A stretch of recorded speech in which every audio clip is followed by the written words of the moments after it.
Hello friends, ഇന്ന് നമുക്ക് നല്ല ഹെൽത്തി ആയിട്ടുള്ളൊരു അവൽ മിക്സ്ചർ ഉണ്ടാക്കിയാലോ. എല്ലാവർക്കും ഇഷ്ടപ്പെടുന്ന നല്ലൊരു മിക്സ്ചറാണിത്. ഇതിന് ഒരുപാട് സമയമൊന്നും വേണ്ട, വളരെ പെട്ടെന്ന് തന്നെ നമുക്ക് റെഡിയാക്കാവുന്നതാണ്. അപ്പോൾ എല്ലാവരും വീഡിയോ സ്കിപ്പ് ചെയ്യാതെ കാണുക. നമുക്ക് വീഡിയോയിലേക്ക് പോകാം.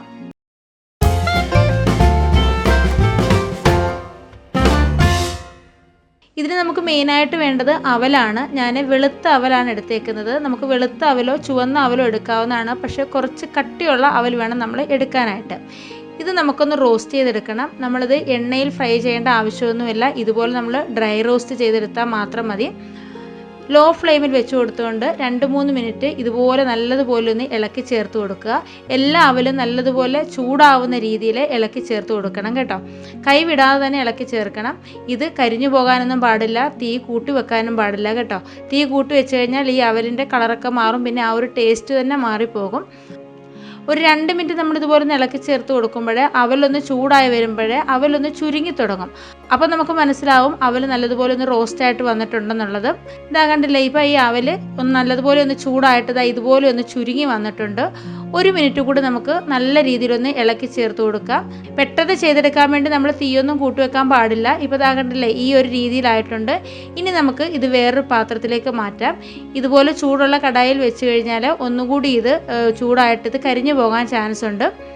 അപ്പോൾ അതേ കടായി തന്നെ ഞാൻ അടുപ്പത്ത് വെച്ചിട്ട് അതിലേക്ക് 1 ടീസ്പൂൺ കറുത്ത എള്ളും 1 ടീസ്പൂൺ വെളുത്ത എള്ളുമാണ് ചേർത്തേക്കുന്നത്. അതുകൂടി നമുക്ക് 1-2 മിനിറ്റ് ഇതുപോലെ ഒന്ന് ഇളക്കി ചേർത്ത് കൊടുത്ത് ഒന്ന് ചൂടാക്കി എടുക്കാം. അപ്പോൾ അതും ചൂടായി വന്നിട്ടുണ്ട്. ഇനി അതേ കടായിൽ തന്നെ ഞാൻ 1 ടീസ്പൂൺ എണ്ണ ഒഴിച്ചു കൊടുക്കുന്നുണ്ട്. അതിൻ്റെ കൂടെ തന്നെ 1 ടീസ്പൂൺ നെയ്യാണ് ചേർക്കുന്നത്. ഇനി നമുക്കിത് നെയ്യിൽ തന്നെ ചെയ്തെടുക്കാം, അല്ലെങ്കിൽ നെയ്യ് ഇല്ലെന്നുണ്ടെങ്കിൽ എണ്ണയായാലും മതി. അപ്പോൾ ഇത് നല്ലതുപോലെ ഒന്ന് ചൂടായി വന്നിട്ടുണ്ട്. ഇനി ഇതിലേക്ക് നമുക്ക് കുറച്ച് തേങ്ങാക്കൊത്ത് ചേർത്ത് കൊടുക്കാം. തേങ്ങാക്കൊത്തിൻ്റെ അളവൊന്നും നമ്മൾ പറയുന്നില്ല. നമ്മൾ എത്രത്തോളം ഉണ്ടാക്കുന്നോ അതിനനുസരിച്ച് നമ്മൾ എടുക്കുന്ന ഓരോ സാധനങ്ങളും കൂട്ടിയും കുറച്ചും ഒക്കെ നമുക്ക് ചേർക്കാവുന്നതാണ്. ഇതിന് പ്രത്യേകിച്ച് അളവൊന്നുമില്ല. അപ്പോൾ ആ തേങ്ങാക്കൊത്ത് ചെറുതായിട്ടൊന്ന് മൂത്ത് വന്നപ്പം അതിലേക്ക് കുറച്ച് കപ്പലണ്ടി ഇട്ട് കൊടുക്കുന്നുണ്ട്. കപ്പലണ്ടിയും കൂടി നമുക്ക് നല്ല രീതിയിലൊന്ന് മൂപ്പിച്ചെടുക്കണം. ഇനി നമുക്കിത് സെപ്പറേറ്റ് ഓരോന്നും മൂപ്പിച്ച് മാറ്റി വെച്ചിട്ട് അങ്ങനെ നമുക്ക് ചെയ്തെടുക്കാവുന്നതാണ്. ഞാനിതിപ്പോൾ ഒന്നിച്ച് തന്നെയാണ് ചെയ്യുന്നത്. തേങ്ങാക്കൊത്ത് ചെറുതായിട്ടൊന്ന് മൂത്ത് വന്നപ്പോഴാണ് ഞാൻ കപ്പലണ്ടി ഇട്ട് കൊടുത്തേക്കുന്നത്. ഇനി ഈ കപ്പലണ്ടി ചെറുതായിട്ടൊന്ന് പൊട്ടി വരുമ്പോൾ നമുക്ക് മനസ്സിലാവും ഇത് മൂത്ത് വരുന്നുണ്ടെന്നുള്ളത് കേട്ടോ. അപ്പോൾ അതാണ്ട് കപ്പലണ്ടിയും ഒന്ന് റെഡിയായിട്ട് വന്നിട്ടുണ്ട്. ഇനി ഞാൻ ഇതിലേക്ക് ചേർക്കുന്നത് കടലപ്പരിപ്പാണ്. അതും ഒരു ചെറിയ കപ്പിന് നിറയെ എടുത്തിട്ടുണ്ട്. നമ്മുടെ ഇഷ്ടത്തിനനുസരിച്ച് നമുക്ക് എടുക്കാവുന്നതാണ് കേട്ടോ. ഇതിന് പ്രത്യേകിച്ച് അളവൊന്നുമില്ല. അതുപോലെ തന്നെ നമുക്ക് ഇതിലേക്ക് നമ്മുടെ കയ്യിലുള്ള ഡ്രൈ ഫ്രൂട്ട്സും നട്ട്സും ഒക്കെ ചേർക്കാവുന്നതാണ്. നമുക്ക് ഇഷ്ടമുള്ള നട്ട്സും ഡ്രൈ ഫ്രൂട്ട്സും ഒക്കെ ചേർത്ത് കൊടുക്കാവുന്നതാണ്. അപ്പോൾ ഇതാ കടലപ്പരിപ്പും കൂടെ ചേർത്തിട്ട് നല്ല രീതിയിലൊന്ന് ഇളക്കി ചേർത്ത് കൊടുത്ത് അതും കൂടി ഒന്ന് ഫ്രൈ ചെയ്തെടുത്തിട്ടുണ്ട്. അപ്പോൾ ഇതെല്ലാം നല്ലതുപോലെ ഒന്ന് മൂത്ത് വന്നപ്പോൾ തന്നെ ഇതിലേക്ക് ഇനി നമുക്ക് കുറച്ച് വറ്റൽമുളക് ചേർത്ത് കൊടുക്കാം. 2 വറ്റൽമുളക് ചെറുതായിട്ട് കട്ട് ചെയ്ത് ചേർത്ത് കൊടുക്കുന്നുണ്ട്. നമ്മുടെ എരിവിനനുസരിച്ച് കൂട്ടിയും കുറച്ചും ഒക്കെ ചേർക്കാവുന്നതാണ്. അതിൻ്റെ കൂടെ തന്നെ കുറച്ച് കറിവേപ്പിലയും കൂടി ചേർക്കുന്നുണ്ട്. അതും കൂടി ചേർത്ത് നല്ല രീതിയിലൊന്ന് ഇളക്കി യോജിപ്പിച്ച് കൊടുക്കാം. ഇതെല്ലാം ചൂടായിട്ട് കിടക്കുന്നത് കൊണ്ട് തന്നെ ഈ വറ്റൽമുളകും കറിവേപ്പിലയൊക്കെ പെട്ടെന്ന് തന്നെ ഫ്രൈ ആയിട്ട് വന്നുകൊള്ളും.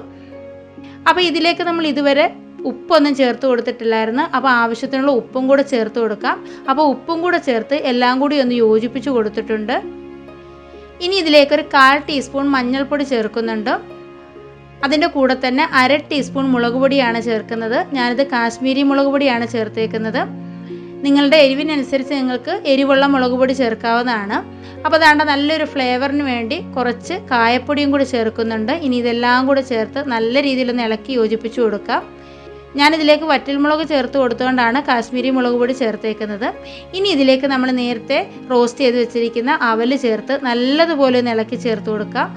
ഈ നമ്മൾ ചേർത്ത് കൊടുത്ത ഈ മസാല എല്ലാം നല്ലതുപോലെ അവലെ പിടിക്കുന്ന രീതിയിൽ ഒന്ന് ഇളക്കി ചേർത്ത് കൊടുക്കണം. പക്ഷേ ഇത് ഇളക്കി ചേർക്കുമ്പം അവൽ പൊടിഞ്ഞു പോകാൻ പാടില്ല. കൂടെ തന്നെ നമ്മൾ നേരത്തെ ചൂടാക്കി വെച്ചിരുന്ന എള്ളും കൂടി ചേർക്കുന്നുണ്ട്. എല്ലാം കൂടി ചേർത്ത് ഒന്ന് നന്നായിട്ടൊന്ന് യോജിപ്പിച്ചെടുക്കാം. ഈ അവൽ വെളുത്തിരിക്കുന്നതൊക്കെ മാറിയിട്ട് ഈ മസാലയും ഈ മുളക് പൊടിയൊക്കെ നല്ലതുപോലെ അവലെ പിടിച്ചിട്ട് നല്ല രീതിയിൽ തന്നെ കിട്ടണം കേട്ടോ. അപ്പോൾ ആ ഒരു രീതിയിൽ നമുക്കൊന്ന് ഇളക്കി ചേർത്ത് കൊടുക്കാം. ഇനി ഈ സമയം നിങ്ങൾക്ക് മുളക് പൊടിയോ എരിവോ ഒക്കെ കുറവാണെന്ന് തോന്നുന്നുണ്ടെങ്കിൽ കുറച്ച് മുളക് പൊടിയും കൂടി ചേർക്കാവുന്നതാണ്. അപ്പോൾ കുറച്ച് ഉപ്പിൻ്റെ കുറവുള്ളത് കൊണ്ട് ഞാൻ കുറച്ച് ഉപ്പും കൂടി ചേർക്കുന്നുണ്ട്. ഇനി ഒന്നുകൂടി എല്ലാം കൂടെ ചേർത്ത് നന്നായിട്ടൊന്ന് ഇളക്കി ചേർത്ത് യോജിപ്പിച്ച് കൊടുക്കാം. ഇനി ലാസ്റ്റ് നമ്മൾ ഇതിലേക്ക് ഒരു ഇൻഗ്രീഡിയൻറ്റ് ചേർക്കുന്നുണ്ട്. അതും കൂടെ ചേർക്കുമ്പോഴാണ് ഇതിൻ്റെ ആ ഒരു കറക്റ്റ് ടേസ്റ്റ് കിട്ടുന്നത്. അപ്പോൾ ഇതുപോലെ നമ്മൾ റെഡിയാക്കി വെച്ചിട്ട് ഇതിൻ്റെ ചൂടൊക്കെ ഒന്ന് ആറി വരുമ്പോഴേ നമ്മൾ എയർ ടൈറ്റഡ് ആയിട്ടുള്ള ഒരു കണ്ടെയ്നറിൽ സ്റ്റോർ ചെയ്യുകയാണെങ്കിൽ നമുക്ക് ഒരുപാട് നാൾ നമുക്കിത് ഉപയോഗിക്കാം കേട്ടോ. അതുപോലെ തന്നെ നമ്മൾ ദൂരെ യാത്ര ചെയ്യുമ്പോഴേ ട്രെയിനിലൊക്കെ 2-3 ദിവസത്തെ യാത്ര ചെയ്യുമ്പോഴേ നമുക്ക് ഇതുപോലെ ഉണ്ടാക്കിക്കൊണ്ട് പോകാവുന്നതാണ്. എല്ലാവർക്കും ഇഷ്ടപ്പെടുന്ന ടേസ്റ്റ് വേണം, അതുപോലെ തന്നെ നല്ല ക്രിസ്പി ആയിട്ടാണ് നമ്മളിത് റെഡിയാക്കിയേക്കുന്നത്. അപ്പോൾ ഇതെല്ലാം നല്ലതുപോലെ ഒന്ന് യോജിപ്പിച്ച് കൊടുത്തിട്ടുണ്ട്. ഇനി നമുക്ക് ലാസ്റ്റ് ഇതിലേക്ക് ചേർക്കേണ്ടത് 1 ടീസ്പൂൺ പഞ്ചസാരയാണ് കേട്ടോ. പൊടിച്ച പഞ്ചസാരയാണ് ചേർക്കുന്നത്.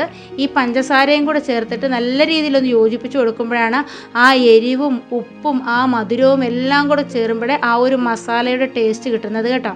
അപ്പം പഞ്ചസാരയും കൂടെ ചേർത്തിട്ട് നന്നായിട്ടൊന്ന് ഇളക്കി യോജിപ്പിച്ചെടുക്കുക. അപ്പോൾ ഇനി നമുക്ക് സ്റ്റൗ ഓഫ് ചെയ്തിട്ട് ഇതൊന്ന് തണുക്കാനായിട്ടൊന്ന് മാറ്റി വെക്കാം. ഇപ്പം നമ്മുടെ മിക്സ്ചറൊക്കെ നല്ലതുപോലെ ഒന്ന് തണുത്ത് വന്നിട്ടുണ്ട്. നല്ല ക്രിസ്പി ആയിട്ടാണ് കിട്ടിയേക്കുന്നത്. ഒരു പ്രാവശ്യമെങ്കിലും നിങ്ങൾ ഇതുപോലെ ഒന്ന് വീട്ടിൽ ചെയ്ത് നോക്കൂ, എല്ലാവർക്കും ഇഷ്ടമാകും. അപ്പോൾ ഇന്നത്തെ വീഡിയോ നിങ്ങൾക്ക് എല്ലാവർക്കും ഇഷ്ടമായെന്ന് വിചാരിക്കുന്നു. വീഡിയോ ഇഷ്ടമായിട്ടുണ്ടെങ്കിൽ ലൈക്ക് ചെയ്യാനും ഷെയർ ചെയ്യാനും കമൻറ്റ് ചെയ്യാനും, അതേപോലെ തന്നെ നമ്മുടെ ചാനൽ സബ്സ്ക്രൈബ് ചെയ്യാതെ ആരെങ്കിലും കാണുന്നുണ്ടെങ്കിൽ ഒന്ന് സബ്സ്ക്രൈബ് ചെയ്ത് സപ്പോർട്ട് ചെയ്യാനും മറക്കരുത്. അപ്പോൾ നമുക്ക് അടുത്തൊരു വീഡിയോ ആയിട്ട് വളരെ പെട്ടെന്ന് തന്നെ കാണാം. അതുവരേക്കും ബൈ. Thank you.